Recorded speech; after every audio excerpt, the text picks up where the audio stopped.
Hi friends, ఈరోజు చూడండి నేను గోధుమ పిండితో దోశలు పోస్తున్నానండి.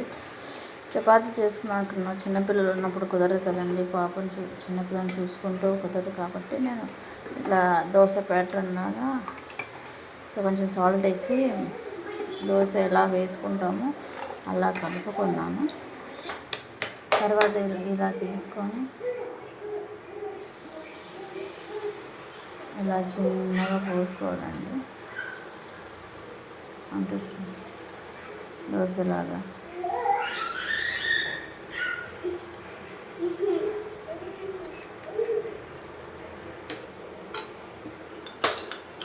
పైన కొంచెం ఆయిల్ వేసుకొని ఒక 2 minutes ఉడికించుకుంటే బాగా, తర్వాత ఒక 2 minutes కాలాలండి.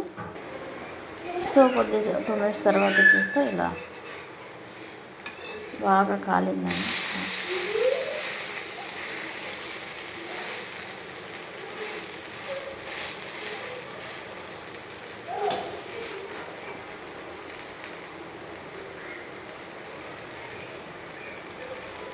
ఇలా కూడా ఒక 2 minutes.